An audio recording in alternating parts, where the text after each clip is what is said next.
Welcome to 2026. This is the first episode of the Local Click for this year. And on this month's episode, we'll have Louie Medley with DTC Communications. He'll tell us all about the things that he likes to do to help the customers out here, as well as we'll have the CEO of DTC Communications, Mr. Kasey Krueger, will be here to explain about a great celebration that is going on this year. Stay tuned. Learn more about fun local events and interesting people throughout the heart of Middle Tennessee with a dash of everyday tech talk thrown in for good measure. The Local Click starts now. Welcome, everybody, to The Local Click. The Local Click is the technology-based podcast brought to you by DTC Communications each and every month, where we talk all things technology and local people. And returning again this month, Mr. Justin Malden, my co-host. How are you doing today, Justin? I'm doing very well. How are you this morning, Nick? I'm doing great. Are you ready for 2026? I don't know if I'm ready, but it's here. I know. So I don't have any other choice. It really doesn't matter if we're ready or not, does it? It's going to be an interesting year. I think it's going to be a good year.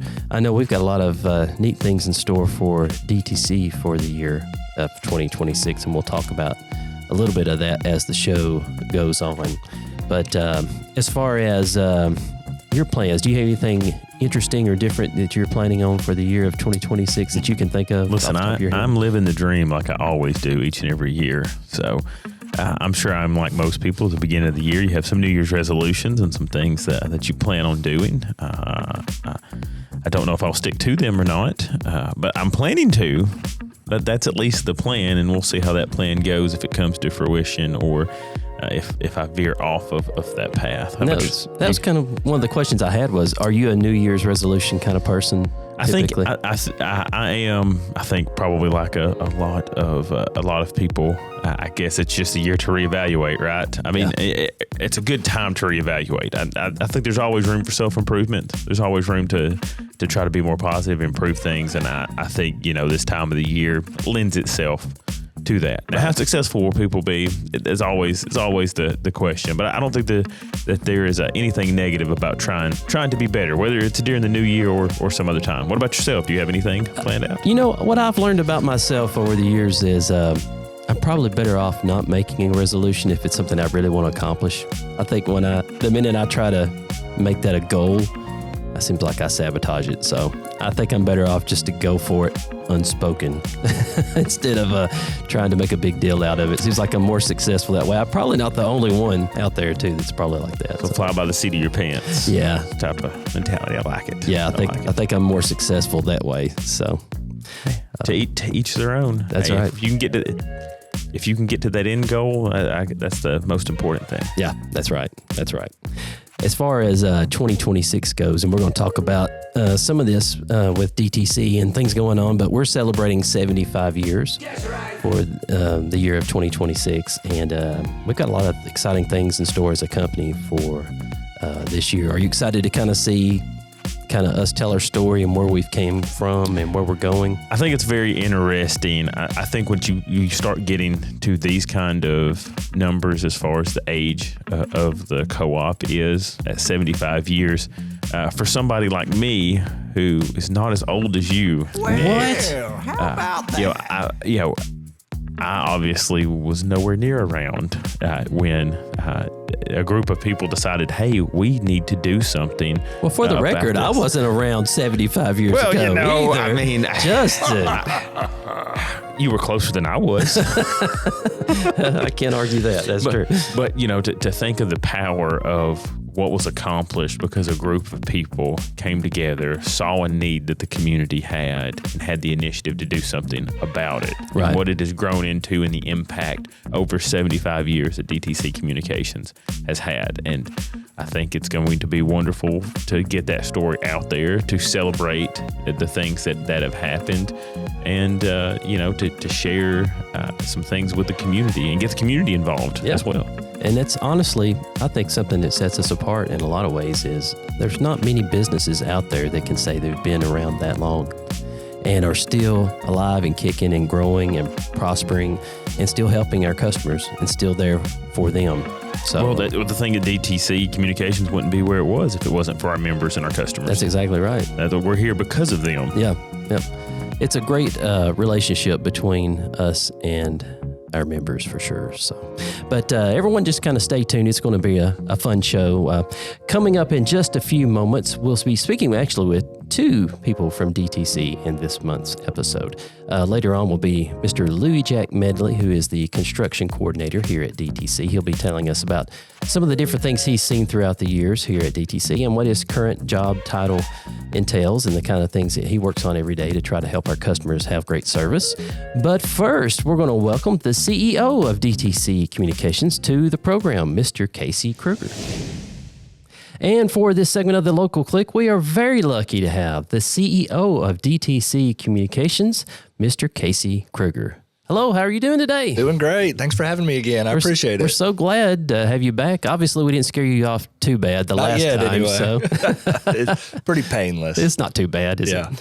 The last time you were here with us was back in June of 2025, and I know you and your family haven't really been in Tennessee life yet that long at that moment in the year. So are you guys starting to get settled in and that sort of thing? We are. I can't believe it's already December, but I started in April, and we got our house bought and got moved in at the end of June. So it's been 6 months already, and we've really enjoyed our time here and really enjoying Tennessee, the people, and we've really kind of gotten to a groove, and the kids have been in school, and everybody's just doing really well. So I bet the time has flown by. it has. Time flies when you're having fun. That's right. That's right.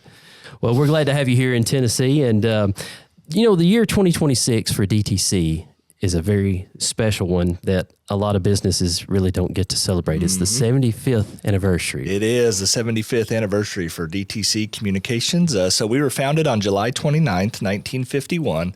So 2026 marks our 75th year anniversary. That's a pretty big deal. That's something that any business would strive for and not many businesses reach. But before we get into it, I wanted to take a step back. Let's take a step back and look at what 1951, or let's just say the 1950s looks like. But you take a step back, and we're in a World War II post-war boom. The Korean War is going on. Yeah. The Cold War is happening. It's the start of the space race. The civil rights movement is happening. So there's still segregation in the United States at this point that DTC was founded. Television was becoming a thing. It was something that the average household could start to afford. It was still in black and white. But then you have like Elvis Presley, Marilyn Monroe becoming popular. The average U.S. home price was about $9,000, and a gallon of gas costs 27 cents. So 75 years, you kind of wanted to set the stage as it was a long time ago. And the world has changed. Technology has obviously changed, but it's an anniversary we're very proud of. So tell us about the importance of telephone cooperatives historically, and specifically how it relates to DeKalb Telephone Cooperative. Sure. So the question was why are telephone cooperatives even around? And that is essentially because there's these large swaths of rural areas where your large corporations wouldn't serve. They don't want to serve, and they wouldn't serve. So groups of farmers, ranchers, business owners, citizens all got together and said, hey, we need telephone service out here, and we can do it.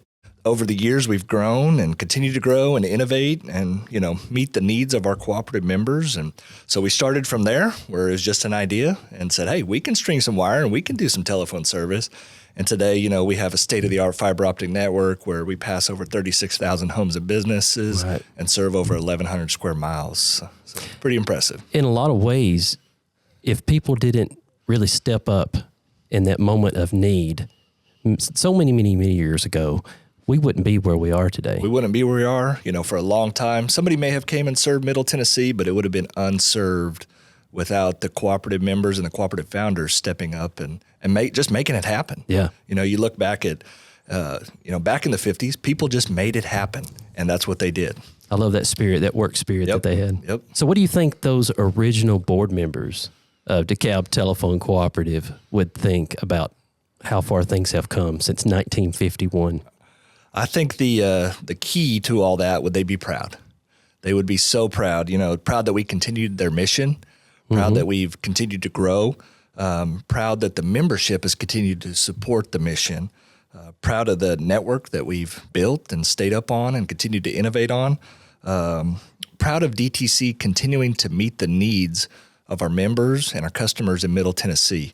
Our founders built a telephone cooperative, but what they really built was a cooperative that continues to meet the needs of the members. Whether that be telephone service of the 1950s, DSL service of the 1990s and 2000s, or today, state-of-the-art fiber optic network offering multi-gig services with whole home Wi-Fi solutions. I think they'd just be proud that we continue to innovate and continue to meet the needs of our members. So what would you say are some of the biggest changes as far as like product offerings in DTC land from the beginning to where we are today? Sure. So let's take another step back of what telephone service looked like in the 1950s. So we had rotary phones. So, what? Phones. Rotary? You had to dial. We weren't around, but right. I played with those when I was a kid. I think if you put those in front of a 16-year-old kid today and said, hey, dial my cell phone number, here it is, I don't think they'd have any clue You get a blank how to use stare, it. yeah. And then we also had party lines. So for those of you watching that may not know what a party line is, it's a foreign concept these days. But there was say you lived out in a holler and there was 8 houses in there. All of you shared the same line.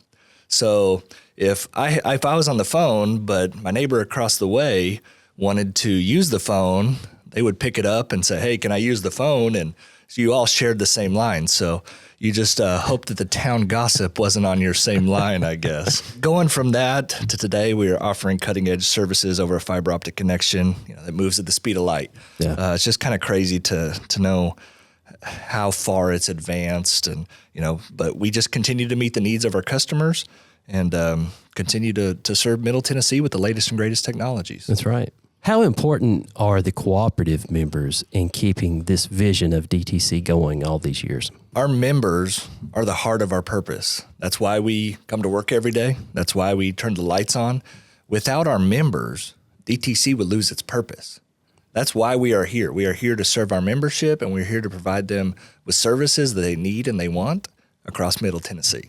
What would you say are some of the main differences between DTC and the products and services that we offer and some of our competitors? Sure. Obviously we could talk about the network. We're 100% fiber optic network from right where we connect to the internet all the way to your front door. Which is a big deal. That is a big deal. Some of our larger competitors may say words like fiber powered or something like that, but they don't have a fiber network that goes all the way to your door.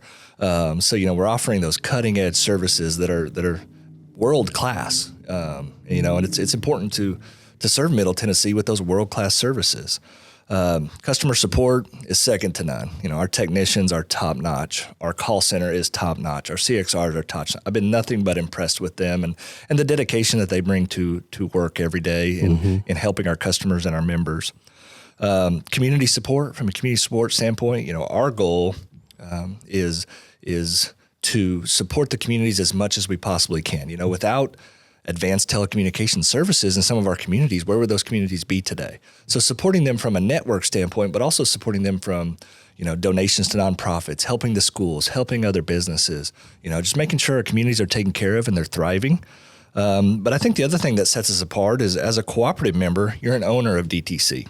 So it's something we really don't talk about a whole lot, but as a cooperative member, you own a share of the organization. That's true. And you have voting rights. You're allocated capital credits from any profits that we receive or that we earn on a yearly basis.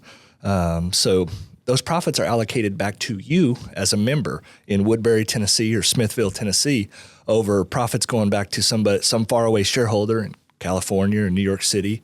We're making sure our members are being taken care of right here in Middle Tennessee. Do you feel like there's a sense of trust maybe that our customers have when they do business with us here at DTC, just because we've been here for so many years? I think so, and I think a big thing is, our employees live here, we work here, we play here. I mean, this is our community too. So when we come to work every day, we want to make sure that our friends and our neighbors are being taken care of, but also that our communities are being taken care of. I think there's a sense of trust when working with a cooperative and with working with somebody that's just been in the area for 75 years. You see other companies come and go and change ownership and, change corporate structure and change names and all that good stuff. But right here, Middle Tennessee, 75 years. I like how, a lot of things have changed for DTC over 75 years, but it's those solid core foundations, really, regardless of what kind of technology we've transitioned into over all those years.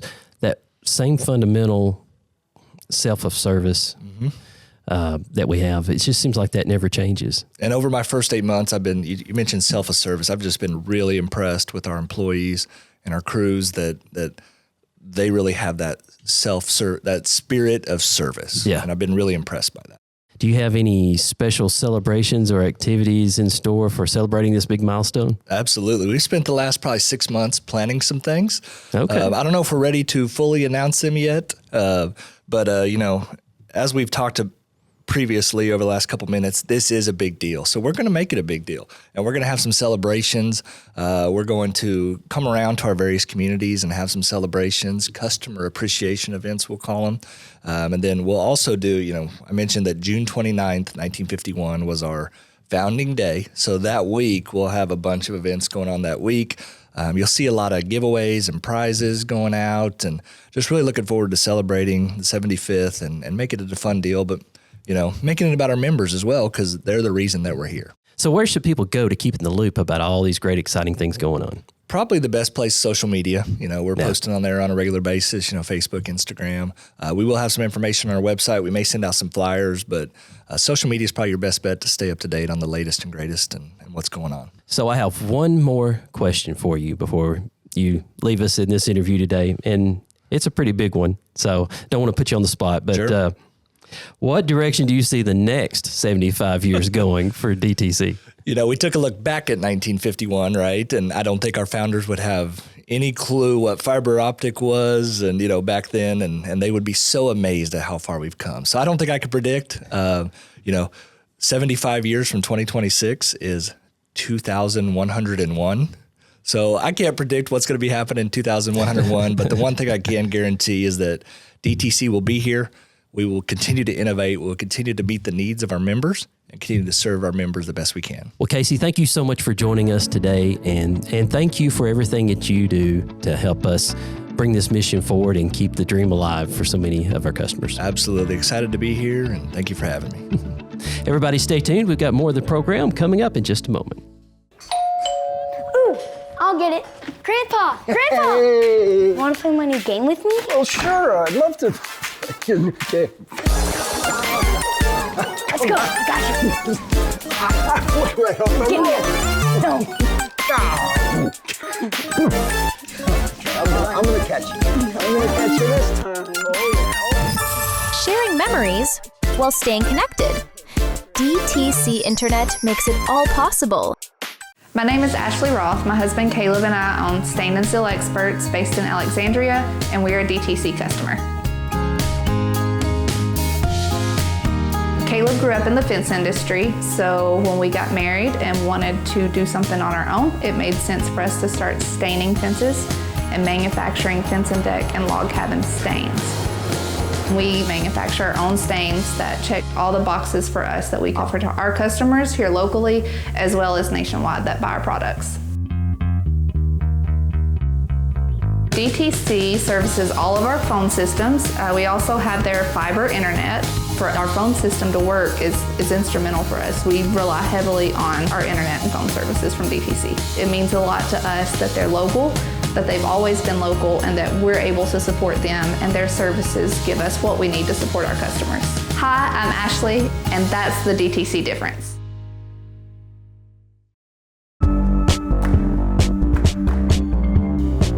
Welcome back to the show, everyone. Let's give the microphone over to Justin Malden, as we do each and every month, as he shares some of those technology tidbits with us in his segment we like to call Justin's Tech Tips. So, Nick, I've got to ask a question to lead off this segment. Okay. Did you receive any phone calls yesterday from people that you didn't know?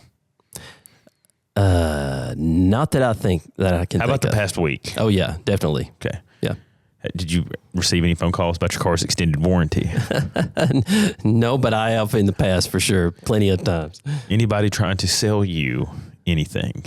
Or potentially, did you receive a phone call from somebody pretending to be maybe your financial institution or something else? I received plenty of telemarketing calls. Yes, there's no doubt about that. So in 2026, unfortunately, we have a lot of spam and unwanted calls. I think that's an understatement. Yes. I mean, we have a ton, but thankfully our phones have now started to get smarter, and oftentimes they're smarter than the spam calls themselves. And so I want to talk a little bit about how you can utilize your smartphone to reduce the amount of spam calls. Oh, okay. Or in some cases, maybe eliminate a lot of them. Even better. And so you've got these tools already within your pocket if you've got a smartphone.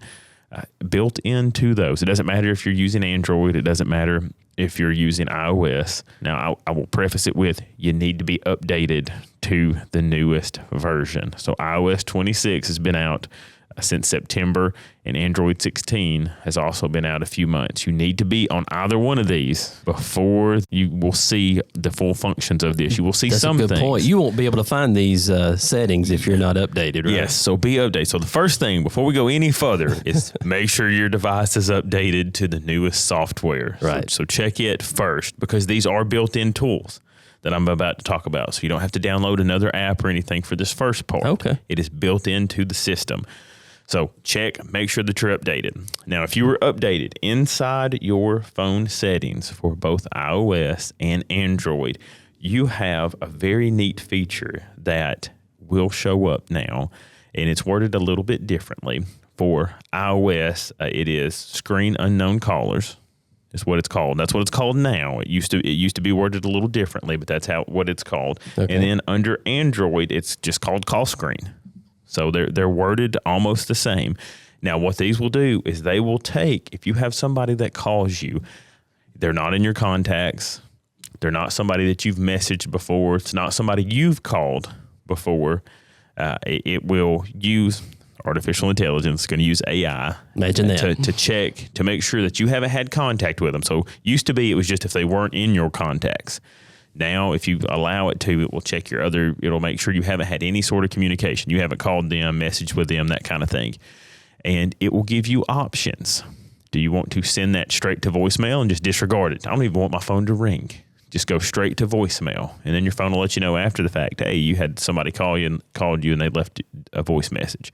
Or you have another option where you can screen the call. And this is personally what I use. And it's great because I can tell you, my phone doesn't ring, and I'm not getting blown up with messages or voicemails, because what happens is whoever is calling you, it will tell them, hey, please state your name and why you're calling. Oh, wow. And they have to tell you who it is. I'm calling, my name is so-and-so, and I am calling for X reason. And then it will give you the ability it will transcribe it so you can see it on your phone. You don't have to actually listen to it, or you can listen to it, and it will place that caller in a hold queue. So they'll state this. Your phone won't ring still. It'll place them in a hold queue and give you the option to review and say, do you want to answer it or not? If they don't say anything or leave anything, then you don't have to pick it up. Okay. Or oftentimes what happens with me, they just hang up. That's it. It ends the call right there. There's no. They don't want to waste any time trying to go through all that. There's no pushing through. It goes ahead and it cuts it off right there. And so that's very interesting that your phone and using some of this smart technology will take it out of your hands and go ahead and do that work for you, so that you don't have to waste your time. Now, when you say it's built in, do you mean literally like you don't have to pay for it? You don't have to subscribe to anything? It's in. And we're going to talk about a little bit some other things that you can do. But no, this is built into your phone's features. If you're on the newer updates, well, that's pretty great. It's built in. Really? Yeah, it's nothing. Yeah. This is already, it's at your fingertips. It's at your disposal. So I said, you don't have to install anything or do anything additional. It's worth taking a shot at that, just because what have you got to lose, really? Yeah, so it's in there. Now, there are some other things that you can do. So each carrier, if you're on one of the three major carriers now, used to be four, but now we've had some mergers and things. So there's three major carriers, Verizon, AT&T, and T-Mobile.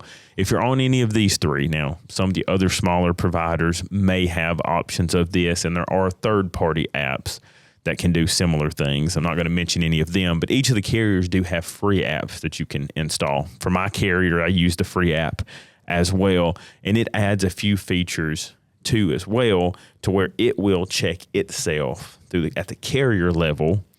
Is this a known spam caller at the carrier level? And if it checks it and says, oh, it's a spam call, it doesn't even get to the phone. The carrier disregards it. and it will block it at the carrier level. So you have that option too, to where it's not going to get to your device. And I would recommend, if you were on any of those three, so Verizon, and I've got to look at my notes for this to make sure I get the names right. Verizon's is called Call Filter, AT&T is called Active Armor, and T-Mobile is called Scam Shield. So okay. I would look at those. It doesn't matter if you're on iOS or Android. Check the App Store, check the Google Play Store for those apps, because those are free from your carriers. If you're on that carrier, it is free. Right. And you can utilize those as well. So that, again, that stops it at the carrier level, stops it in its tracks. And there's some other things that are built in from the carriers. Like you can see check marks and stuff in your call history, confirming that, yes, this is a legitimate call. This isn't somebody spoofing a call or doing it. This has been authenticated by the carrier. It came through their network. Now, that's a little bit limited because it's got to be same network, calling the same network, those kind of things. I got you. But again, there's some other things that you can look at. They're just not as necessarily as intuitive or built in. Like this, these tools are built in that we first talked about. Then you have carrier apps, you have third-party apps. My recommendation is double up. Use the built-in features of the phone, and then also look to see if your carrier has one of those apps and use it, because again, it's going to eliminate it before it gets to you. Now, the only time you may not want to do this, if you just like to waste their time because they're wasting yours. And if you can leave those features off if you just want to talk to random people and try to repay the favor, right? And I used to do that quite a bit. I know a lot of people still do that. Quite a bit. I would answer the phone and listen. It was entertaining to see. Listen, if they're on the phone with me for 5 or 10 minutes and I'm wasting their time, that's 5 or 10 minutes that they're not trying to scam somebody else. It's one of those things. Well, it just kind of makes me feel better. I don't know if it makes any difference in the grand scheme of things, but yeah, I know what you mean. You could pull the Uno reverse card on them too, and try to, if they're trying to sell you something or get you to do something, be like, well, listen, I need you to do this for me. Just flip it on them, and it's you can have fun with these individuals. That's funny. Unfortunately, oftentimes they're unscrupulous. That's true. And we joke about the extended car warranties, but sometimes there are individuals who are trying to do some things that will cause true and real harm. Yeah. And their scams and their tactics and the things that they're trying to do very unscrupulous things that will cause true harm to individuals. And so be careful whether you utilize these tools or not. Always be careful and be vigilant when you're talking to somebody that you don't know on the phone. That's very true. And for this segment of the Local Click, we are lucky to have Mr. Louie Jack Medley, of course, with DTC Communications. How are you doing today? I'm doing great. How are you? I'm doing great. And we've known each other a long time, and some of the questions we may talk about, I may even know some of the answers because we've kind of been here for a while, but a lot of the people that are watching and listening may not know it. So may not. Tell your story a little bit and that sort of thing. But before we kind of get started, tell us more about yourself and your family and kind of what you love most about working and living here in Middle Tennessee. Well, I was born and raised here in Smithville, went to the DeKalb County school system, fresh out of high school, and started here. I'm married to my lovely wife. Her name is Constance. We've been married for 19 years. We got 2 sons. My oldest son, his name's Mason. He's 15. And then my youngest son, his name is Ethan, and he is 12. And we live in Sparta now. We did live in DeKalb, but we've moved to Sparta. Okay. Yep. Okay. So tell us about how you kind of got started with DTC and the different roles that you've had at the company and kind of what your current role is as well. Yeah. So I was, like I said, right out of high school, I graduated in 2000. In 2001, I got on here, January 3rd, 2001. Got on here, got hired on as a INR or installation repair technician. 2004, I went to a cable splicer. There was a position come open for a cable splicer. So I moved to that position. Done that for a couple years. And then about 2006, I went to a department called Key System PBX. And we installed business phone systems, business internet, stuff like that. 2013, they had a position come available. It was a combo tech, which combined both jobs, the installation and repair, and the splicing position. So it was a combination of that. Okay. So I went back to that, done that until my current position now. I got this position of the construction coordinator in about 2020s was. Okay. So I'm currently doing that position now. So that's your current position, construction coordinator. Construction coordinator. Now, that sounds important. I don't know what that is, but kind of explain to everybody what that is and the kind of tasks that you typically do on a daily basis. We have several crews, construction crews, that what they do is they go out and build this fiber. They have lots of jobs and projects going on. So we have those crews running, and then we also have a right-of-way crew. Some of these crews are DTC staff. Some of them are contract crews. Okay. But what I do is I coordinate their work on a daily basis, making sure that these jobs are getting done on time or ahead of time, managing basically what they're doing and where they're going, just making sure everything gets done, that kind of thing. It sounds like you have a lot of schedules. Yeah, a lot of schedules. Is that a way of putting it? A lot of schedules to keep up with, and where people's going, and what time we're getting this stuff done, and making sure everything's done in time. I bet organizational skills are pretty important in a position like that. Yeah, too. yeah. Just a good old fashioned calendar does it for me. Yeah. I like to write Everybody has everything their out, own way of doing write things. it out on a calendar, and that way I don't forget nothing, and they don't forget nothing. Yeah. So I know things have changed a lot through the years, even in your time here at DTC. What are some of the things you've kind of seen that have changed that kind of stick out in your mind? The fiber coming in, the copper going away. I never thought I'd see it leave completely, but it's about gone. Yeah. And these speeds that we're getting now is just unreal, considering when I started, it was dial-up internet. People, couldn't be on the phone and on the internet at the same time. It's a lot different now with everything that's going on. Would you have ever imagined that you would see these kind of changes over Absolutely that period of time?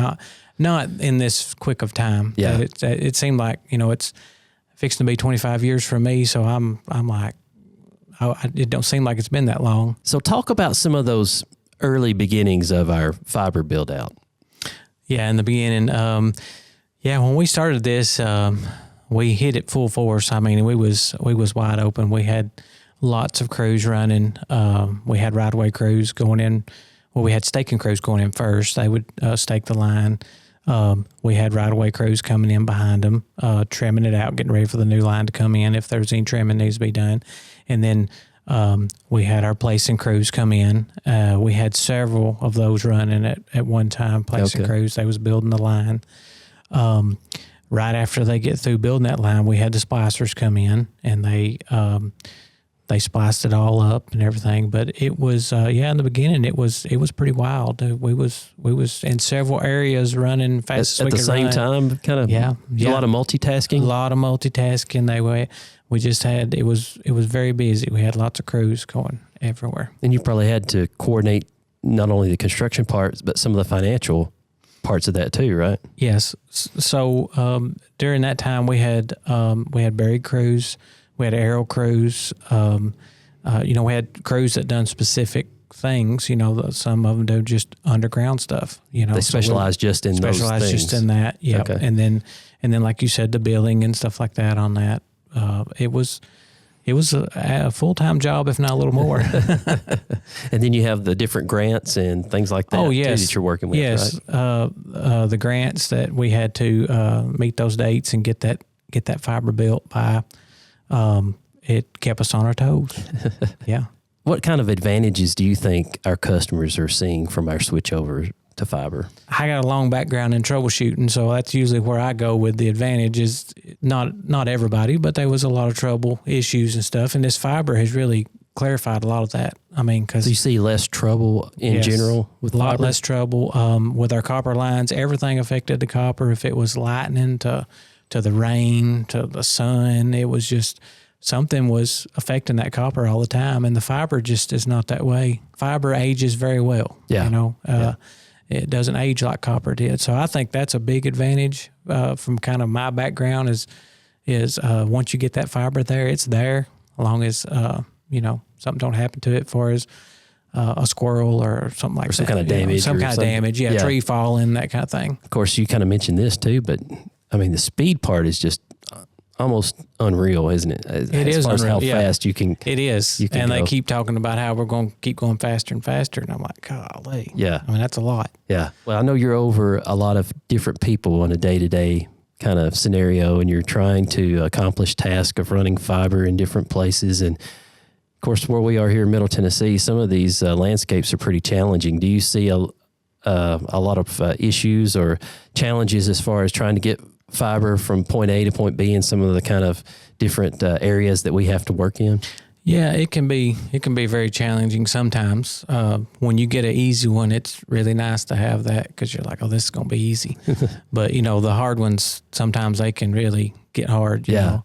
Probably one of our biggest problems is the weather with these crews running and trying to get this fiber run and installing these lines, these houses and stuff. I mean, we don't want to get in there when it's a big mess and, a lot of rain and stuff. And during our rainy seasons, with, December through March, we get a lot of rain and stuff. And we just have to stay on top of the schedule with all that and stay ahead of this rain and watch it. And, maybe this is a better day for that. So and we try not to get ourselves in a bind, I think that's a good point too, that, we don't talk about a lot, but it sure is a big deal in what you do is weather.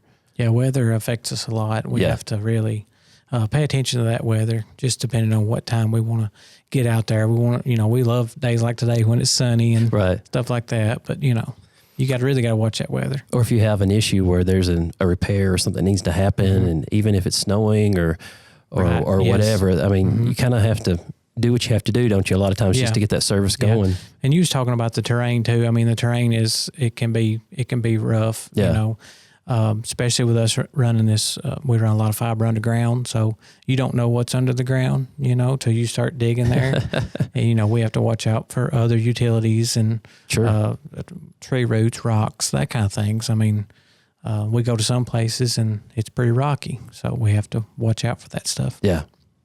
Well, from people at home to businesses to churches to hospitals to you name it, we kind of do our part to keep people connected, with our services and that sort of thing. Do you ever stop and just think about the kind of difference that you're kind of making in allowing these people to have their day-to-day lives and communicate and do all the important things they need to do just to make life work, so to speak? Yeah, you do think about that because you realize how important it is to these people in these hospitals and stuff, and getting them back online if they have an issue, that kind of thing. I mean, it's top of our priority list, to get them back going. Right. You never really stop thinking about that. Can you think of any specific stories or times where you've kind of tried to go out of your way to help a customer get back up and running? Or is there any stories of all these years that you've done this that kind of come to mind? No specific story, but probably take me back to my copper days back when I first started, and with the landline telephone, that was a big thing then. I mean, everybody had one, and cell phone, I mean, not very many people had a cell phone. So that's something a lot of people don't realize. Not everybody had a cell phone. That landline was it. Landline was a big issue, a big thing. You had, and some of the older people and elderly people, their landline was what they got by with. Right. And to go into a home or something and their phone was out of service and you get that back going for them, and they was just tickled and just ready to call their sisters and their kids and check up on them and let them know their phone was back working. And we didn't have social media and internet was barely here, and it was just made you feel good to get them back going where they could talk and communicate. It was important what you were doing. Yeah, it was. Yeah. Do you see the technology future at DTC constantly changing in the years that are coming ahead?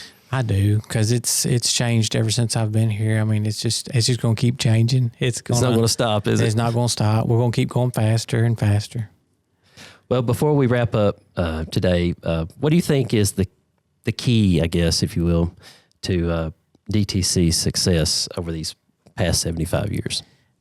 In my opinion, it's probably customer service. I think our customer service is excellent. the older I get, the more I look around and watch, other companies and stuff and see how their customer service is and how they're treating people. And I just think ours is some of the best. Because at the end of the day, I mean, we're there for the customer, and we want them to be happy. If we're on their property doing work and stuff like that, we want them to be happy at the end of the day and be pleased with the work we done.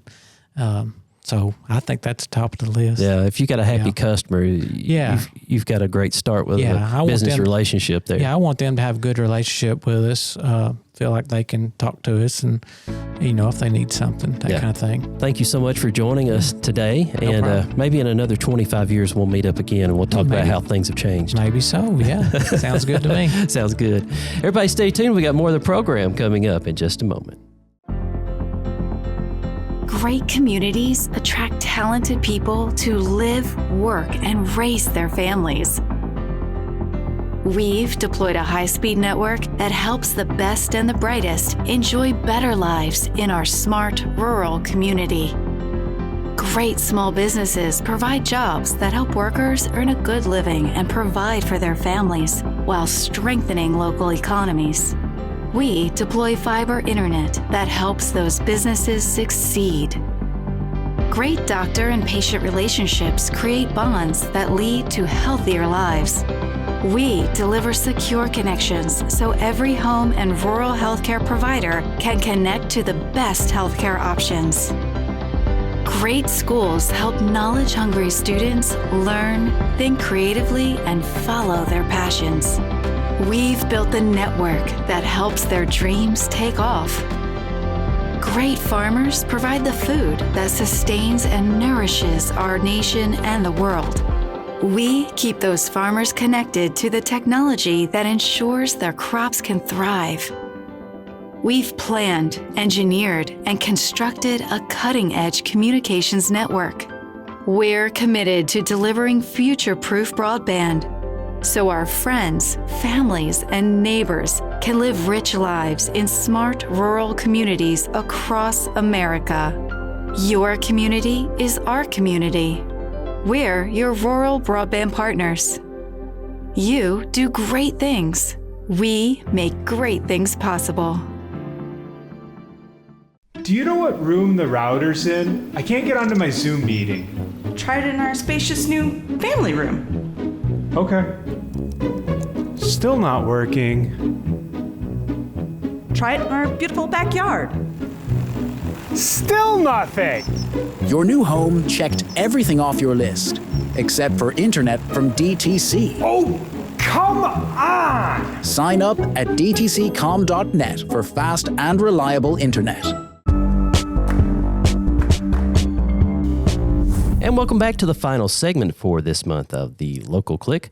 We're going to let Justin take it away once more as he tells us all the things going on in technology land out there in his segment called Tech News Roundup. All right, so first off the bat, let's go ahead and get AI out of the way and talk about AI first and foremost. Well, I was kind of hoping for 2026 we'd have to lead off with some AIs. Listen, it's going to be AI all the time. There was quite a bit in the month of December for AI.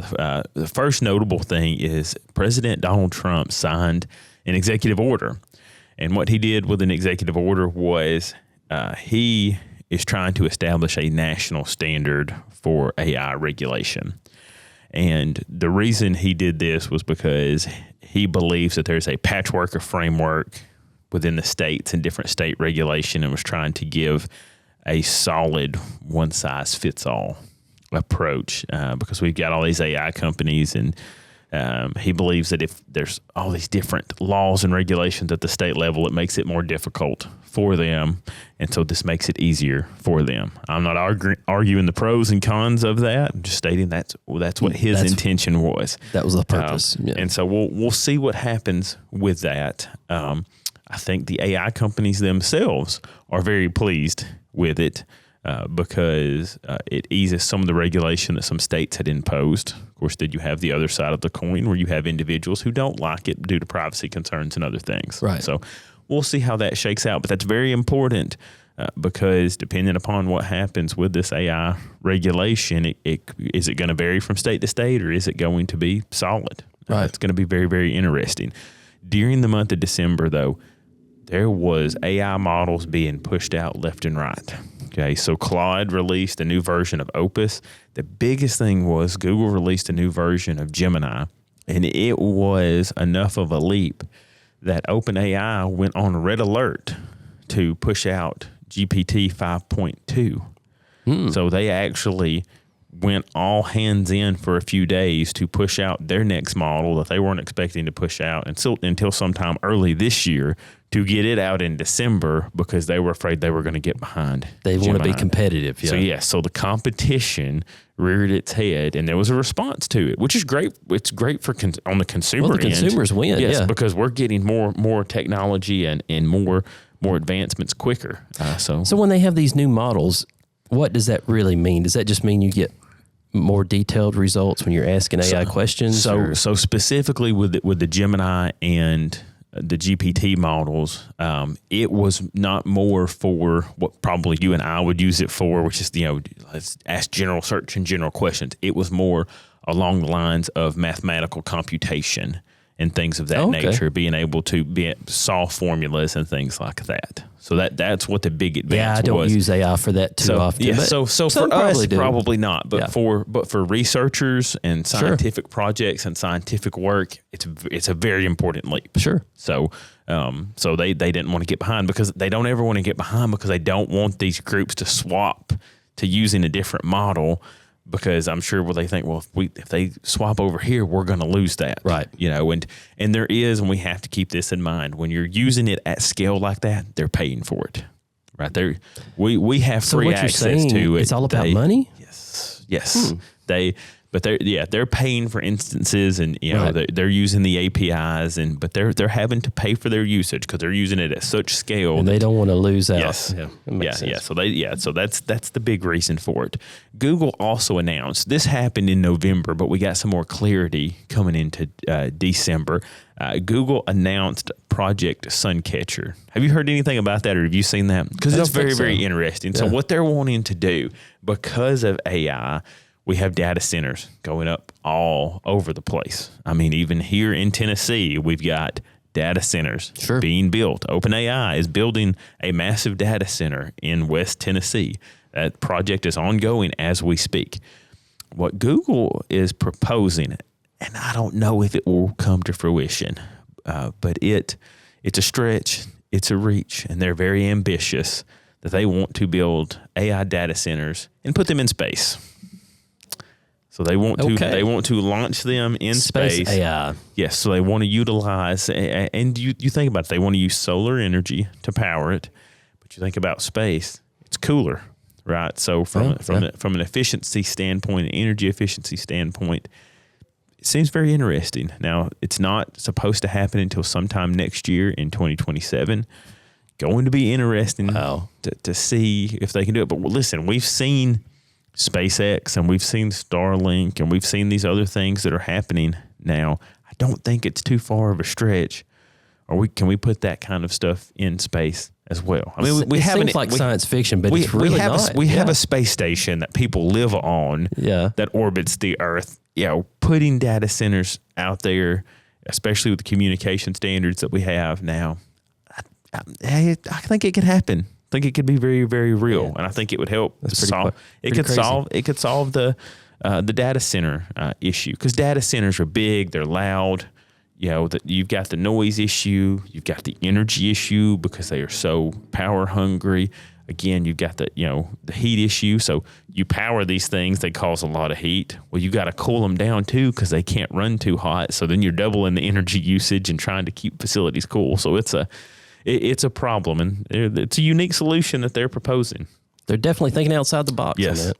Continuing on and thinking about space, I think this is very interesting. We had a new administrator for NASA who was approved by the Senate, so the appointment was approved, and we look ahead to next month. We have a date now for the Artemis II launch, so it is looking like we are going back to the moon in some sense, not landing on the moon, but at least orbiting the moon. And as we speak right now, they're stacking the rockets that should be used to send this mission back into space for us to potentially, get back to the moon. So it's interesting. I think right now the launch date is no earlier than February 5th. Okay. So we're just at a month out. Now, notice I said no earlier than February 5th. So we've got a February. It could take longer. We got a February 5th launch date. The problem with space launches in last year, I thought I was going to get to see a space launch